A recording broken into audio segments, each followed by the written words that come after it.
Welcome to your channel Preparation for All #64. Dear learners, it is your channel. আজকে আমরা unit 4 এবং 5 থেকে important 1 mark এবং 2 মার্কসের কোশ্চেন দেখে নেব। তাহলে কিন্তু আমাদের 5 এবং 4 ইউনিট কিন্তু কমপ্লিট হয়ে যাবে। ইউনিট 4 থেকে কিন্তু অলরেডি 7 মার্কসের কোশ্চেন দেওয়া হয়েছে এবং তার মধ্যে থেকে কিন্তু একটি কোশ্চেন অবশ্যই কমন আসবে। দেখো, আজকে প্রথমে ইউনিট 4 থেকে ফার্স্ট কোশ্চেন, প্রোডাক্টিভ স্কিল কোনগুলি? যেটি আমরা উৎপাদন করি সেটা হলো রাইটিং এবং স্পিকিং, এই দুটোকে কিন্তু প্রোডাক্টিভ স্কিল বলে। রাইটিং কি? রাইটিং হলো একটা প্রোডাক্টিভ স্কিল। রিডিং কি? রিডিং কিন্তু হলো রিসেপটিভ স্কিল বলা হয় রিডিংকে। শুধু রিডিং নয়, রিডিংয়ের সাথে লিসেনিংও কিন্তু একটি রিসেপটিভ স্কিল, ভালো করে মনে রেখে দিও। পরের কোশ্চেন দেখব, রিসেপটিভ স্কিলস আর সেগুলি কোনগুলো? Listening and reading. Basic skill মনে রাখবে, বেসিক স্কিল হলো শোনা এবং বলা, লিসেনিং এবং স্পিকিং। আর 4 স্কিল কোনটা? বা LSRW যদি ফুল ফর্ম লিখতে দেয় তাহলে লিখবে লিসেনিং, স্পিকিং, রিডিং এবং রাইটিং। এই চারটি হলো ল্যাঙ্গুয়েজ স্কিল। এবার 2 মার্কসের কোশ্চেন আমরা 4 ইউনিট থেকে দেখব। What is the differences between productive skill and receptive skill? Productive skill এবং রিসেপটিভ স্কিলের মধ্যে পার্থক্য কি? The main differences between productive skill and receptive skill আর productive skill involves producing. Productive skill কি করে? প্রডিউস করে, উৎপন্ন করে, অর্থাৎ আউটপুট দেয়, ভিতর থেকে বাইরে আসে। অর্থাৎ আমরা কোনো কিছু একটা লিখছি বা কোনো কিছু মুখ দিয়ে বলছি, সেটা আমাদের ভিতর থেকে বাইরে আসছে। This are speaking and writing. Productive skill কি? স্পিকিং এবং writing. Receptive skill involves receiving, যেটা আমরা গ্রহণ করছি, অ্যান্ড আন্ডারস্ট্যান্ডিং, বুঝছি, দ্য ল্যাঙ্গুয়েজ, এটি হলো input. This are listening and reading. Listening এবং রিডিংটাকে কি বলা হয়? বলা হয় receptive skill. Productive skill focus on এক্সপ্রেশনের উপর নির্ভর করে, আর receptive skill focus on comprehension, জোর দেয় কম্প্রিহেনশন অর্থাৎ বোঝার উপর, আর প্রোডাক্টিভ স্কিল ফোকাস করে এক্সপ্রেশনের উপর। দেখে নেব পরের পার্থক্য। What is the different types of writing? বিভিন্ন ধরনের রাইটিং কি কি? সেটি হলো ডিফারেন্ট টাইপস অফ রাইটিংস আর হলো narrative writing, descriptive writing, argumentative writing, analytical writing, creative writing, technical writing এবং অ্যাকাডেমিক রাইটিং। তাহলে বিভিন্ন ধরনের রাইটিং আমরা বুঝে নিলাম। Narrative writing, descriptive writing, argumentative writing, analytical writing, creative writing, technical writing এবং academic writing. দেখে নেব পরের question. 2 reasons of why developing listening and speaking skill are important at the upper primary level. Upper primary লেভেলে listening এবং speaking skill কেন গুরুত্বপূর্ণ? এটি কি করে? এটি কিন্তু এনহ্যান্স কমিউনিকেশান এবিলিটি, এই কমিউনিকেশান এবিলিটি গড়ে তোলার জন্য কিন্তু অত্যন্ত গুরুত্বপূর্ণ। অ্যাট দিস স্টেজ, এই স্টেজে অর্থাৎ আপার প্রাইমারি স্টেজে students are expected to participate, আশা করা হয় যে স্টুডেন্টরা অংশ নেবে মোর অ্যাক্টিভলি, আরও বেশি সক্রিয়ভাবে, কিসে? ইন ডিসকাশন, আলোচনাতে, আস্ক কোশ্চেন, প্রশ্ন জিজ্ঞাসা করাতে, এক্সপ্রেস আইডিয়া ক্লিয়ারলি, তার আইডিয়া পরিষ্কারভাবে জানাতে। Strong listening and speaking skill help, সাহায্য করে interact effectively with teachers and peers. কাদের সাথে ইন্টারাক্ট করতে সাহায্য করে? টিচার্সদের সাথে এবং গ্রুপ মেম্বারদের সাথে। আর কি? অ্যাকাডেমিক সাকসেসের ক্ষেত্রেও কিন্তু এটি প্রয়োজন। লিসেনিং এবং speaking skill, good listening and speaking skill are closely link to academic success. এটি কিন্তু অ্যাকাডেমিক সাকসেসের জন্য অত্যন্ত জরুরি। পরবর্তী কোশ্চেন দেখে নেব, what is the differences between intensive listening এবং and extensive listening? Intensive listening কি ফোকাস অন ডিটেল আন্ডারস্ট্যান্ডিংয়ের উপর ফোকাস করে, অফ শর্ট অডিও টেক্সট সেটার ডিটেলস জানার উপর জোর দেওয়া হয়। It often involves analytical grammar, vocabulary and specific information. এটি কিসের পরে জোর দেয়? Analytical grammar, vocabulary, specific information সবগুলো খুঁটিয়ে দেখা হয়।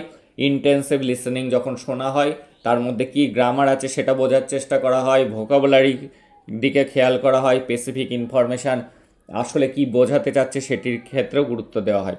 আর extensive listening aims for general understanding and এনজয়মেন্টের জন্য এটি শোনা হয়। It involves listening long text like stories, আমরা গল্প শুনছি যেমন সানডে সাসপেন্স একসময় সবাই শুনতো, সংস গান শোনা, কনভারসেশন কোনো কথোপকথন, পডকাস্ট শোনা, এগুলি। এবার দেখে নেব হোয়াট ইজ স্কিমিংটা কি? Skimming refers to a quick identification of the main idea of the টেক্সটের মধ্যে মেন কি আইডিয়া বলা হয়েছে সেটার উপরেই কিন্তু এক নজরে কুইক সেটা দেখে নেওয়া। When we read the newspaper, যখন আমরা খবরের কাগজ পড়ি, we probably don't read word by word, আমরা প্রত্যেকটা শব্দ নিখুঁতভাবে পড়ি না। ইনস্টেড তার পরিবর্তে উই স্কিম দ্য টেক্সট, এক নজর চোখ বুলিয়ে নেই আর মেন বিষয়টি বোঝার চেষ্টা করি। Skimming is done at a speed 3 to 4 times ফাস্টার than the normal reading. আমরা এমনি যেমন পড়ি তার থেকে 3 থেকে 4 গুণ দ্রুততার সাথে আমরা পড়ি। একবার করে চোখ বুলিয়ে নেই, কী বলতে চেয়েছে মেন বিষয়টি বোঝার চেষ্টা করি। কিন্তু স্ক্যানিংটা কি? স্ক্যানিং দেখে নেব। Scanning involves moving our eyes quickly down, দ্রুত চোখ বুলিয়ে নেওয়া the pages, seeking specific words and phrases, গুরুত্বপূর্ণ শব্দ এবং ফ্রেজগুলোকে স্পেসিফাই করা। আমরা যখন কোনো একটা কিছু পড়ি নোট বানানোর জন্য, গুরুত্বপূর্ণ পড়ার সময় লাইনগুলোকে আমরা দাগ দিই, অর্থাৎ সেটা হলো কি স্পেসিফিক ওয়ার্ডস, বিশেষ ওয়ার্ড ফ্রেজগুলোতে আমরা আন্ডারলাইন করে রাখি। We search the keywords or ideas, আমরা কিওয়ার্ডগুলো এবং আইডিয়াগুলোকে সার্চ করি। In most cases we know we are looking for, আমরা জানি আগে থাকতে যে আমরা কি খুঁজছি। So we are concentrating on finding a particular answer, তাই আমরা বিশেষ আনসারটা খোঁজার প্রতি মনোযোগ দিই। এই ছিল ইউনিট 4 থেকে গুরুত্বপূর্ণ কোশ্চেন 1 এবং 2 মার্কসের। এবার 5 মার্কস থেকে আমরা দেখে নেব। প্রথমে 1 মার্ক কোশ্চেনগুলো দেখব। কলের ফুল ফর্ম বহুবার এক্সামে এসছে, computer assisted language learning, computer assisted language learning. Child centred and এবং কি স্ট্রেস ফ্রি এনভায়রনমেন্ট, যেটা এলিমেন্টারি লেভেলে খুবই প্রয়োজন, সেটা হলো চাইল্ড সেন্ট্রিক এবং স্ট্রেস ফ্রি হতে হবে সেটি। TEL স্ট্যান্ড ফর, TEL এর ফুল ফর্ম কি? Technology enhanced learning. দেখে নেব পরের কোশ্চেনগুলো। refers to any object we use in the classroom to bring the class life, ক্লাসটাকে জীবন্ত করার জন্য আমরা যেটা ব্যবহার করি সেটাকে বলা হয় realia. TLM stands for teaching learning material. Realia কি?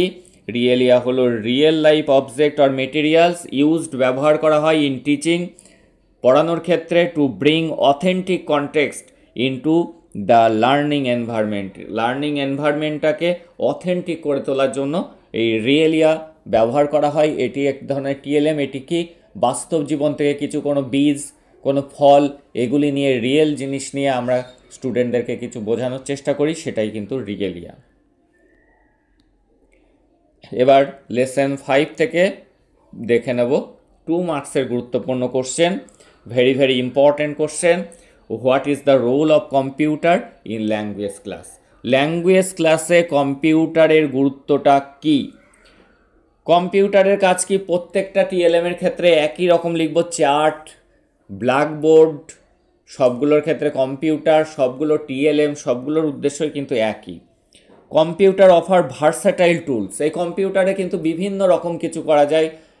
স্পিকার লাগানো থাকলে সাউন্ড যেমন শোনা যায়, সেরকম চোখে দেখা যায়, ভিডিও দেখা যায়, ছবি আঁকা যায়, বিভিন্ন রকম কিছু ভার্সাটাইল, তাই জন্য বহুমুখী টুলস রয়েছে এখানে। And resources that support the language learning and teaching, যেটা ল্যাঙ্গুয়েজ শিখতে এবং শেখাতে দুটো কাজেই কিন্তু আমাদেরকে সাহায্য করে। এনহ্যান্স মানে বাড়িয়ে দেয় এনগেজমেন্ট অ্যান্ড মোটিভেশন। স্টুডেন্টরা অনেক বেশি এনগেজ থাকে যদি তাদেরকে কম্পিউটারের সামনে বসিয়ে দেওয়া হয়, এবং অনেক বেশি মোটিভেটেড হয়, তাদের ইচ্ছা হয় না আমি ওই বিষয়টা শিখবো, যেহেতু কম্পিউটারে সে শিখতে পারছে।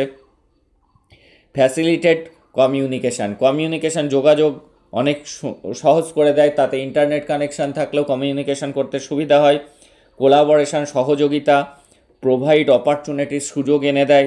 পার্সোনালাইজড ব্যক্তিগত এবং ইন্টারাক্টিভ লার্নিং, দুটো ক্ষেত্রেই নিজে শেখা, সেলফ লার্নিং করা, তার সাথে ইন্টারাক্টিভ সবাই মিলে কোনো কিছু শেখা, experiences in language classroom. Computer কিন্তু তাহলে অনেকভাবে সাহায্য করে। এটি একটি কি? ভার্সাটাইল টুল। এর মধ্যে দিয়ে ল্যাঙ্গুয়েজ শেখার ক্ষেত্রে এটা কি করে? এনগেজমেন্ট বাড়িয়ে দেয়, এনগেজমেন্ট আর মোটিভেশন বাড়িয়ে দেয়। কমিউনিকেশনের ফেসিলিটি দেয়, কোলাবোরেশন তৈরি করে, সবার মধ্যে সহযোগিতা, অপরচুনিটি সৃষ্টি করে দুটোর ক্ষেত্রে, পার্সোনালাইজড ব্যক্তিগতভাবে, and interactive learning experience in the language classroom. এবার দেখব যে ব্ল্যাকবোর্ড। ব্ল্যাকবোর্ড আমাদের এখানে কিন্তু টিএলএম সংক্রান্ত সবগুলোই কোশ্চেন আসার সম্ভাবনা রয়েছে। Blackboard, what is the role of blackboard in language classroom? আর এগুলো কিন্তু টেটের জন্য অত্যন্ত গুরুত্বপূর্ণ টপিক, এই টিএলএম এর chapter. The blackboard plays a central role. প্রত্যেকটা ক্লাসরুমে কি থাকে? ব্ল্যাকবোর্ড থাকে, সেটাই কিন্তু সেন্ট্রাল আকর্ষণ, প্রধান মুখ্য আকর্ষণ থাকে। যখন কম্পিউটার ছিল না তখন কিন্তু ব্ল্যাকবোর্ডই কিন্তু ছিল একমাত্র উপকরণ ক্লাসরুমে। যখন প্রজেক্টর ছিল না, ব্ল্যাকবোর্ডই ছিল কিন্তু একমাত্র উপকরণ যেটির সাহায্যে সহজে টিচার স্টুডেন্টদেরকে কোনো কিছু প্রেজেন্ট করতে পারত। তাই এটি কিন্তু central role in the language classroom. As a visual aid, এটা কি? এতে কথা শোনা যায় না, ভিজুয়াল এড, এটা খালি চোখে দেখা যায়। ইনস্ট্রাকশনাল টুল, এখানে টিচার কোনো কিছু করতে দিলেন, কোশ্চেন লিখে দিলেন, তাই এটা ইনস্ট্রাকশনাল টুল, নির্দেশাত্মক। এটি ইন্টারাক্টিভ মিডিয়াম অফ প্রেজেন্টিং, এটা ইন্টারাক্টিভ মিডিয়াম, এটা মাধ্যম তৈরি করে কিসের? ফর প্রেজেন্টিং, উপস্থাপন করতে, পার্টিসিপেটিং, অংশ নিতে, রিএনফোর্সিং ল্যাঙ্গুয়েজ কন্টেন্ট, ভাষার বিষয়টিকে বা গ্রামার কোনো কিছু শেখার জন্য তাতে পার্টিসিপেট করা, তার সেটাকে প্রেজেন্ট করা সুন্দর করে যাতে স্টুডেন্টরা বুঝতে পারে, সব দিক থেকেই কিন্তু ব্ল্যাকবোর্ড সাহায্য করে। ইটস ভার্সাটাইল, এটাও কিন্তু বহুমুখী এর কাজ রয়েছে। Versatile and flexibility make it an indispensable resource for language teaching and learning. Language teaching এবং লার্নিংয়ের ক্ষেত্রে এটি একটা অবিচ্ছেদ্য এবং বহুমুখী এবং ফ্লেক্সিবল একটি উপকরণ। এবার দেখে নেব চার্ট। চার্টের কি সুবিধা রয়েছে? It serves a visual aid. চার্টও কিন্তু ভিজুয়াল এড। সবগুলোর কিন্তু লেখা প্রায় একই রকম।